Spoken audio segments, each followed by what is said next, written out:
welcome. I'm Fred Khumalo, the host of Books and Beverages on City Press. For this inaugural segment of the show, we are joined in the studio by Dr. Kaizer Nyatsumba. Welcome to the show. Thank you, my brother. I appreciate it. Yes. So now, the man who's joining us today. Okay, before we get to the meat of the interview, as the name of the title of the show suggests, Books and Beverages. So we are going to indulge ourselves in a drink that is apparently trending out there. It's called matcha. It's a beverage that's very intriguing. It's a mix of tea, and it's got its roots in Japan, apparently. I've never tasted it, so let's give it a taste or a try and see where it takes us. Let's do that.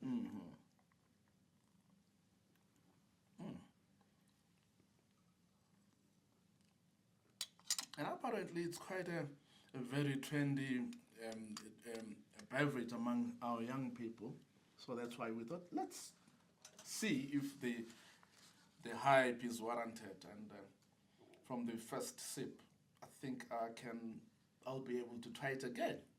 Yeah, it tastes great. I'm not a green tea person, but I like the taste of it. Yes, of course. Yes. And I do believe that you are a regular at the gym, and to me, it does seem like one of those beverages that go down well Indeed. with a person who's physically active. It does. It does. Yes. Thank you. Actually, I'll continue with it. Yes. Otherwise, what is your regular beverage? I drink water. I drink still water, and I drink fruit juices. So mostly still water and apple juice. And I would drink Powerade Zero when I come back from the gym. Okay. What do you specialize in at the gym? I do everything. I Aerobics, spend a lot of time on cardiovascular exercises. Then I do weightlifting. I spend on Fridays and Saturdays 3 hours per session. The intention is that it should equate an hour a day for 6 days. Okay. Yes, Okay. yes. That is rigorous. It is. Great. Okay. So now, viewers, wherever you're joining us from, it is indeed an honor that I'm joined by this personality who's to use or to steal from Shakespeare's book. He bestrides the world like a colossus. This world being the world of journalism.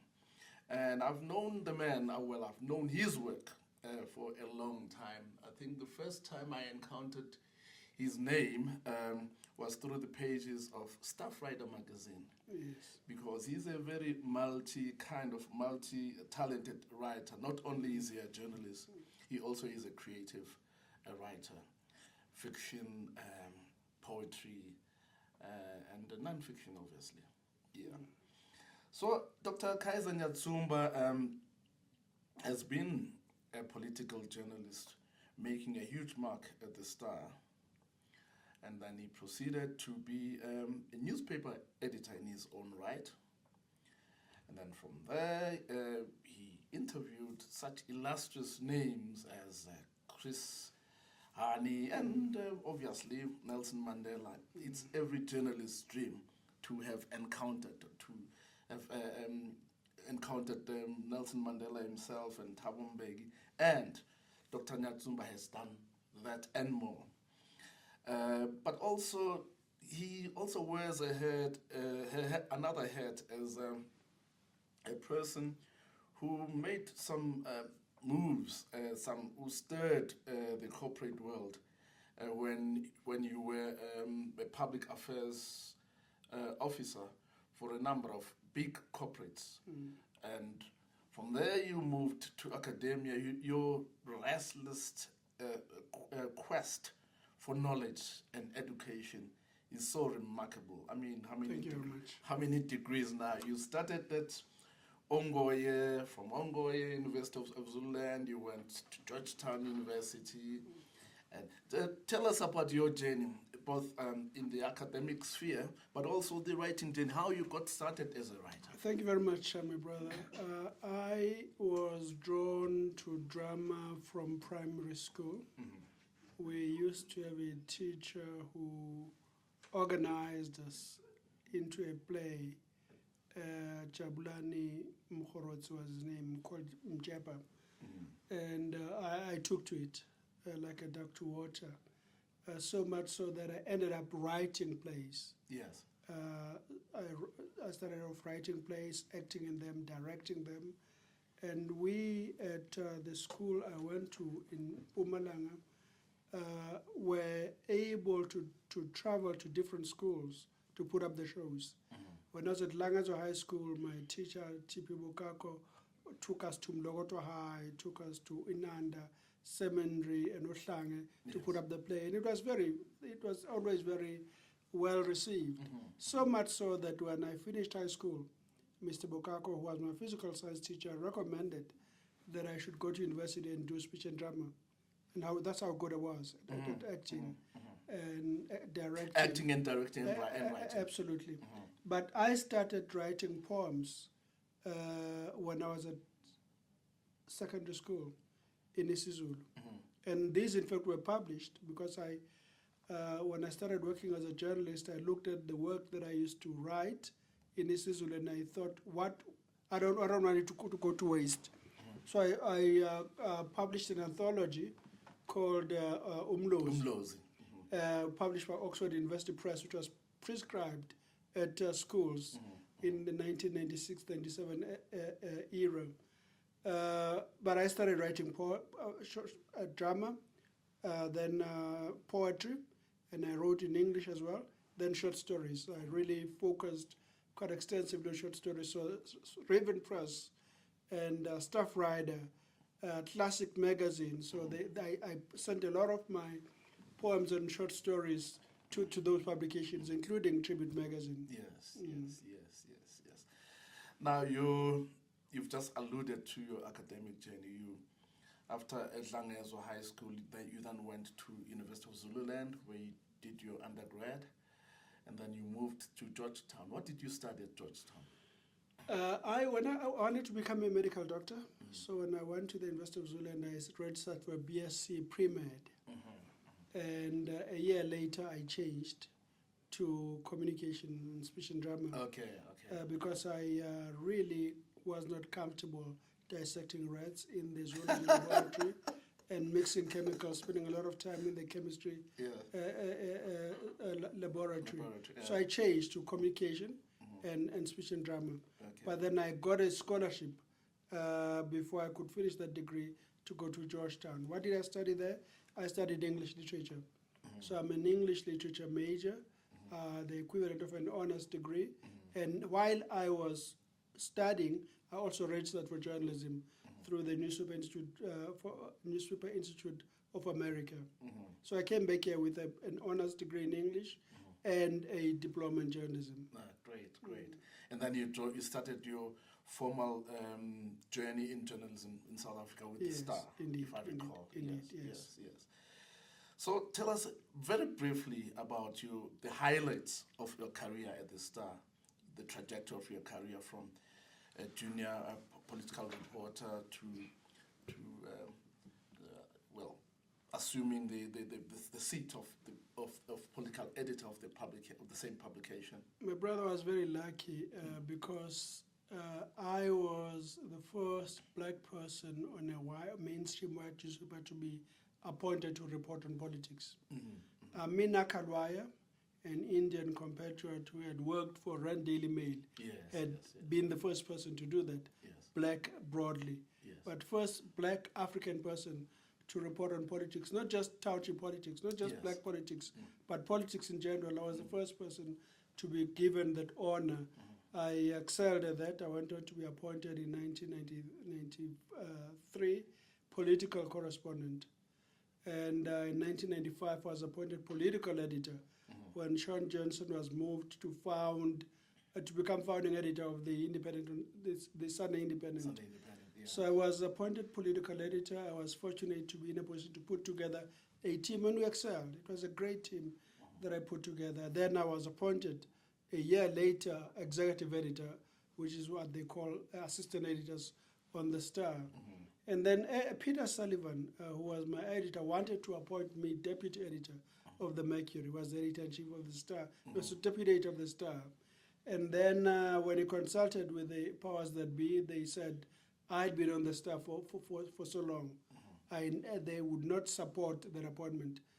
They suggested I go out of Johannesburg, distinguish myself in a similar role elsewhere, and then I could come back.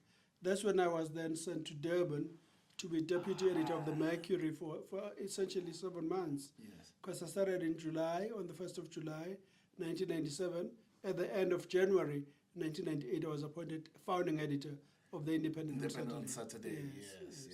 So you worked there, if I recall, with Cyril Madlala. Was he already there? Or? No, Cyril Madlala was on the Sunday Times, Yeah. and Thomas Konaite was on the Sunday Times. So I reversed, a brain drain. People, we all come from different parts of the country. We come to Johannesburg. So I reversed the brain drain. I looked around for somebody whose judgment I trusted, who was a professional journalist, and I called Cyril. Said, would you like to come back to a hometown? And he was delighted. So he came and became my deputy editor. Okay. And I was then able to recruit from the Sunday Times Thomas Konaite, a very legendary sports journalist, to come to Durban to be my sports editor on the Independent on Saturday. Okay. So now let's jump a bit forward, unless you want us to go back to the Star and what happened after that. There's the period from what I've been following about your career when you went to Britain. The Independent as a group is recruiting you to a certain position. Tell us about that phase. So when I was sent to Durban, I set down conditions. I said, I want to be in Johannesburg. So you want me to go to Durban to be deputy editor of the Mercury? Fine, but I will do so only for 2 years. But I ended up staying in Durban for 4 years. I became deputy editor, I became a founding editor of the Independent Saturday and editor of the Daily News. But in 1999, my umamkulwami, my mother's elder sister, in English they'd say my aunt, but my mom, passed on. And there were 3 girls in the Kambule family, 5 boys and 3 girls. So my mother had 2 elder sisters. She was the last one. So umamkulu was the only mother that we had, because my mother had passed on when I was at university, and the other sister had passed on a year later. There was only one matriarch in the family. She passed on, and the trip from Durban to White River was very long, in a state of mourning. So I then, in January 2000, wrote to Evan Fallon, the powers that be at Independent Newspapers, and said, please remember, we agreed I would be here for 2 years. I've been here for much longer. I have been editor of the Daily News for 6 months. I commit to being in that role for at least another 2 years, and another 18 months, so that it would have been 2 years. I want to go back to Joburg, because Joburg to White River is 3.5 hours drive. Durban to White River is 7-8 hours. So I wanted to come back. Then they said to me, there's no vacancy for you to go back to in Johannesburg. However, would you consider going to London? I said, it depends very much on the capacity on which I would go there, and on whether I would be meaningfully involved in the running of the newspaper. Then they said, well, make up your mind. You decide, you go across, spend a month on the Independent, working with Simon Kellner, the editor, and then come back and tell us whether you believe you would like to do this. So mid-October 2000 to December, to mid-November 2000, I was in London, working with Simon Kellner, working with the editorials team, working with the foreign desk, and I was meaningfully involved. I then concluded that it would make sense for me to go there. And the following year, and my family and I moved across to London for 2 years. And again, I had the honor of being the only person in that group to be offered this opportunity to go and work on the group flagship newspaper. The Independent was the flagship within the Independent newspaper group. Okay. You were there for 2 years, you I say. was there for 2 years. And then you come back to South Africa in your capacity as what? And what do you do when you come back? I had edited 2 newspapers, and my friend Peter Sullivan was editor of the Star. There was no vacancy on the Star, so it meant if I intended to continue to be a journalist, I would have to wait for something to happen to my friend or for him to retire, so that I get the coveted editorship of the Star. Yes. I wasn't prepared to do that, so I wanted to diversify my skill space. So the moment I arrived in London, I registered for an MBA, so that I would then be able to consider other opportunities. This was at Hull University. It was at the University of Hull, yes, indeed. Okay. And you know what was interesting? After I just registered, 3 months into our stay, I get a call from Ivan Fallon saying, I need to come back to South Africa to be editor of the Pretoria News. I said, no, thank you. I'm not interested. I don't want, I have no ambition to edit the Pretoria News. We agreed on a 2-year stay. I want to finish that period. It was very important for me to do so that I get to finish the MBA. Yes. And then come back here with an MBA. And when it was then agreed, the company actually paid, refunded me what I paid towards Hull. I was paying $1,000 per month. They refunded me and they paid for my MBA. Wow. And then they said, when you come back, you will work with Tony Howard, who is the CEO of South Africa, and on the business side of things. So that I agreed to. That's what I was going to do. But before my return, there was politics involved in the group. It was no longer going to be possible for me to do that. So I then joined Anglo American. I joined Anglo American as vice president for corporate marketing. I got Anglo American to sponsor South Africa's bid for the 2010 World Cup. And again, I joined Anglo American on condition 2 years in the corporate affairs role, responsible for marketing, because I wanted to be in an operational role. And then they got me a position as deputy managing director of Mondi, South Africa. And I went and met the CEO. I met the team in South Durban, and then Anglo American decided to sell the non-core assets like Mondi, South Africa. So that introduced an element of doubt. Do I continue to go to Mondi, South Africa as deputy MD, and therefore sever the ties with Anglo American, or do I stay with Anglo American? I decided to stay. And it was while we were searching for a role for me to move into that I got a call from a recruitment agent offering me a position at Coca-Cola. So I moved to join Coca-Cola South Africa. Okay. Now, that's a huge transition from journalism. I mean, journalists always say, I've got ink in my blood, blah, blah, blah, blah, blah. Yes. How did you make that transition, and what did it do to you intellectually and so on? Well, I went into journalism because I'm a writer.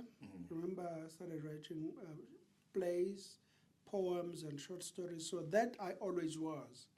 I was a writer, so I would never lose that. I went into the corporate sector because I then was qualified. I was in a position to occupy senior roles in the corporate sector and contribute meaningfully. And for 3 years, I did not write a single thing, not an opinion piece, because I wanted to sever the link with journalism. Wow. I tried to prevail upon myself to resist the temptation to write anything for the media, and I did not. I managed to do that. So I was able successfully to make the transition to the corporate world. Yes. Now it must have taken a lot of discipline. It did. It did. Yeah. Yes.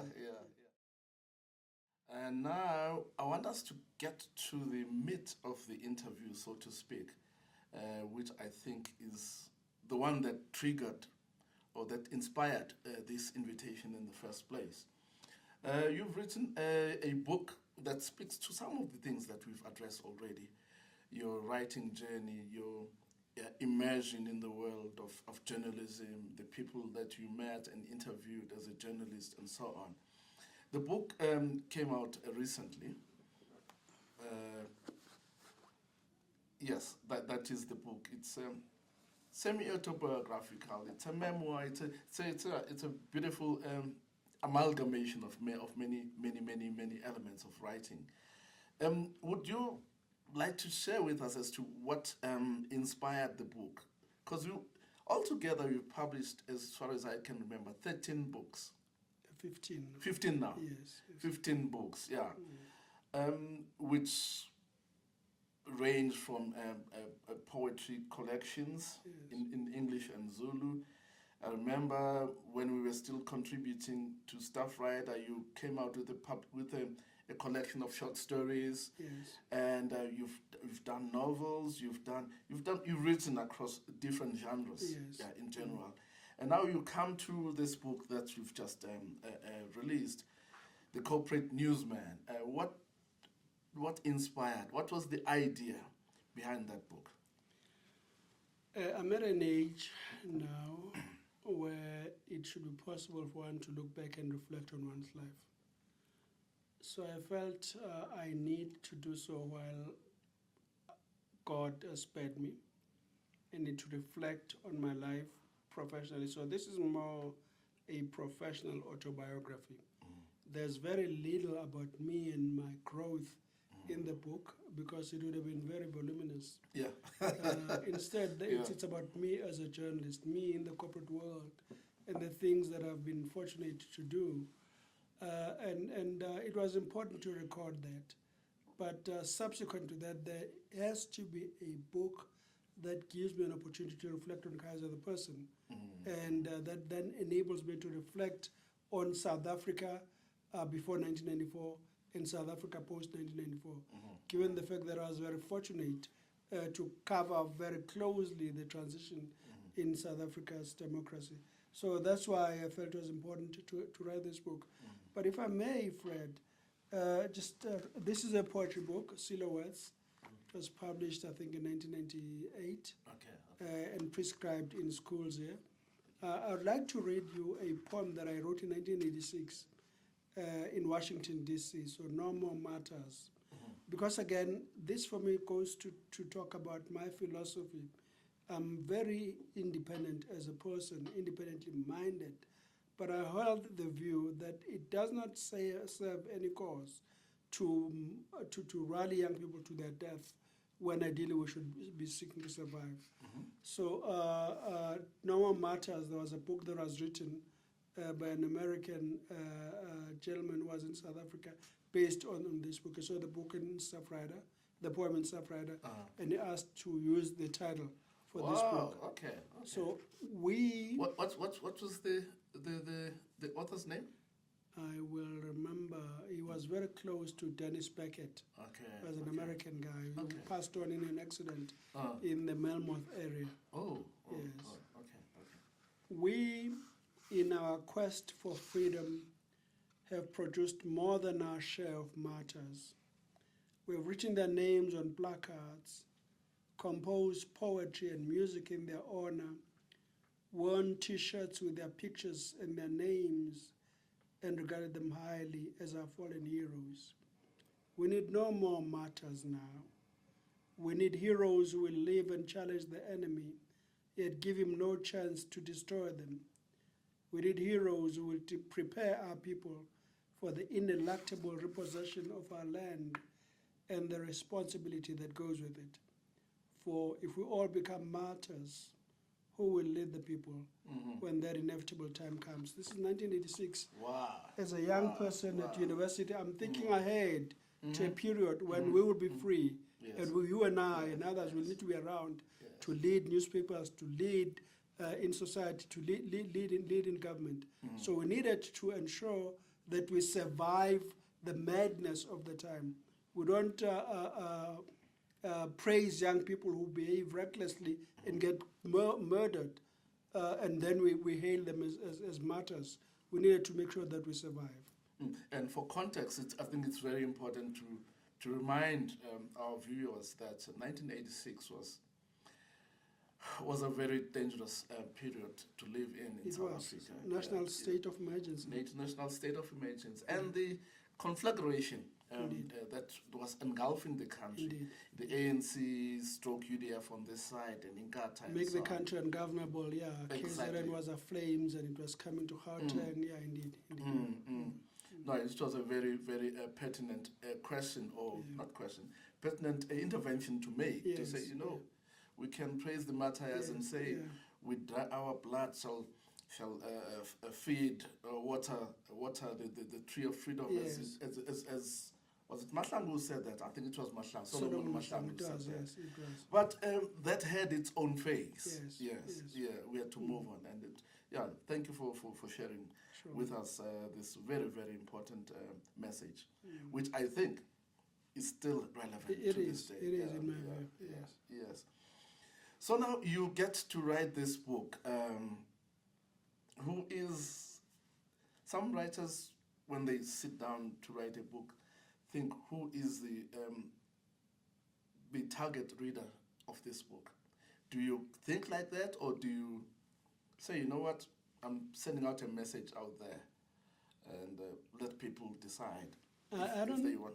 I don't think like that. Of course, when you are submitting to a publisher, as you know, you have to justify that. You have to identify the target market. Yes. But no, I wrote a book that would talk about my life. And when I then had to look at the proposal and identify a target market, I saw all black professionals as members of potentially the target market. Regrettably, we don't have many black journalists writing books on South Africa and in their lives. I wish Don Kwelane and the gentleman from Mpumalanga writes for the Sunday Times. I wish that generation, I wish they'd done so. So for me, I saw a situation where, as a journalist, I tell my story, which to a certain extent is our story as a people. I saw myself doing that. And I also felt we have emerged from a terrible past in our country. And it's not easy to be a black executive in the corporate world. We've gone through challenges. That's why Max Iluma refers to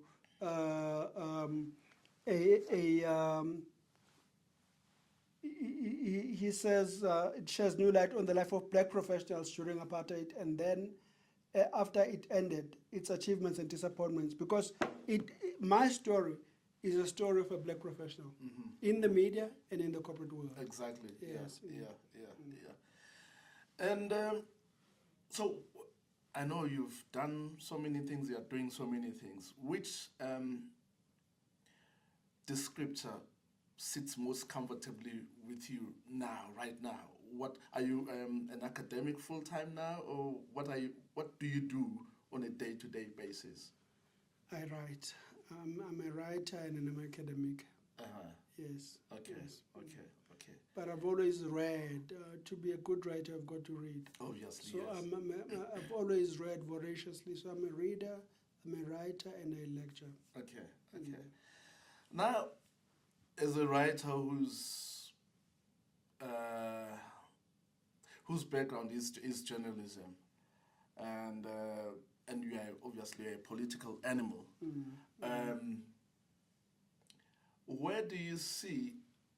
how do you see the role of journalism now? Journalism has obviously evolved. It will continue to evolve as society does the same. What is the role, according to your headspace, what is the role of the contemporary journalist in South Africa? The role of journalism is no less important today than it was when I was a journalist.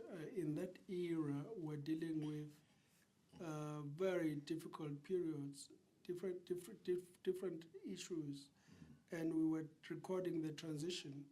But the role of a journalist is very, very important today, especially in this era when you have a multiplicity of fora that purport to convey news, and there's fake news that is conveyed.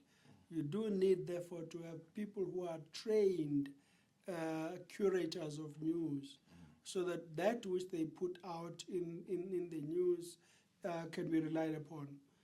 So it becomes much more important to have professional journalists who are independent who do the work that needs to be done, who could do amazing work from an investigative perspective. I was asked this question last week about whether what I think of journalism today. I think I firstly do not take the view as we grow older, we tend to think that ours was a golden era and those after us are not doing well. I don't take that view.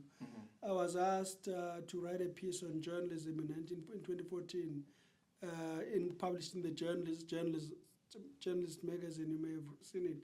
And where I make this point, I believe that journalists, in fact, the journalists today are much more educated. They are hardworking. There's a higher degree of competition, and I think they're doing a great job. The vast majority of journalists are doing a great job. Then you do have, and I also wrote last year a chapter in the South African Handbook the South African Handbook of Agency that was co-edited by Dr. Koza and Dr. Kondo, who is now late. I was asked to write a chapter on journalism going back, way back during the apartheid days and up to the moment. And again, even then, I make the point that I believe journalism plays a very important role, and that journalists working in the field today are doing a very, very important role, important job. The circumstances are different, but the role that they play is no less important. It's very unfortunate, Dr. Nyatsumba, that our time is limited. Yes. So therefore, I'm going to ask you to wrap it up for us, both in terms of what you do on a day-to-day basis, your writing, and what younger people can learn from your craft, from your contribution, and how they can take the baton going forward from the likes of you. Thank you very much. I think if there's anything that anybody can take away from me and learn from, it's my source of independence. I think the world needs men and women of integrity, men and women who do not flow with the wind, but who call things as they see them. That's always been my way of doing things as a journalist and in the corporate sector. I am not swayed by popular opinion. I'm swayed by facts. And so if younger people take nothing else from this book or from my life, if they take the fact that it's important to be true to yourself, to be independently minded, to be ethical, that for me would be it. Thank you very much. Thank you, sir. No, it's been a very interesting engagement with Dr. Kaizer Nyatsumba, sharing with us his life journey, his nuggets of knowledge around being a good corporate person, being a good citizen of South Africa. So this is Books and Beverages at City Press, and I am Fred Khumalo. Thank you, my brother. I appreciate it. Thank you very much. Thank you so much. Thank you.